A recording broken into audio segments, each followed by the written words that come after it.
Good evening, everyone, and give yourself a pat on the back if you're watching this video, because this is the third, count of 1, 2, 3, model review video done today. This one will be of the Komatsu D51PX in 1/50th scale by First Gear. This is one of the models that I purchased while I was back home in Buffalo at Buffalo Road Imports, BRI, constructionscalemodels.com.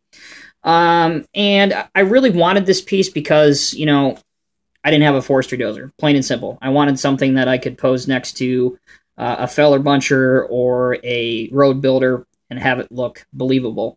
And honestly, your only other alternative is to buy a base dozer model and have it sent out to one of the customizers. Not saying that there's anything wrong with that, but that can get time-consuming and, more importantly, pricey very, very quickly. So moving on with this review, when you first get this model, you will have to undo twisty ties. But luckily, this has been out of the box a couple times, so you don't have to bore yourself with that. Once you get it out, it's held in this plastic former. One thing I will say before I go any further is be extremely careful with this black antenna up on top. It likes to pop out really, really easily. And of course, if you like gluing models, you can fix that with a very easy solution, but I don't like gluing models unless I absolutely have to. So, starting with the tracks, they are metal, and they do roll really, really well. You can take them off if you need to, and one of the reasons they roll so well is if you look closely, where's my pen here, the top rollers actually are functional, so they help the track move. The bottom ones are just casted in die-cast metal. The graphics are very legible and very nice. Obviously, Komatsu here and D51PX. They made several different variations of this model, First Gear did. They made this one. They also made a one for the US Forestry Service, and they also made one with a ripper instead of a winch on the back of it.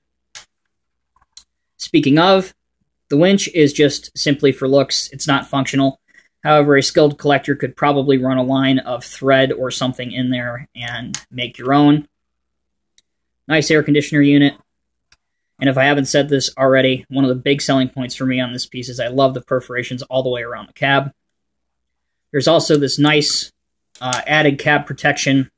This is a metal piece. It's not plastic, so I really like that.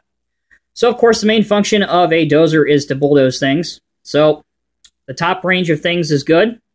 You can go left, you can go right. Pretty good range of tilt either way. However, unfortunately, you basically get two poses with this model. Either level, because the cylinders are not strong enough to hold it off the ground and at a decent cut angle, or all the way up. And if you want to set it at any other angle, at least on my particular model, you get this scenario. It just falls straight to the ground. So, again, not a big issue if you're just using it in a diorama or on a shelf.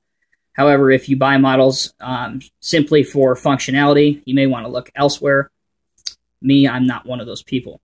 But overall, this is a great model. I absolutely love it.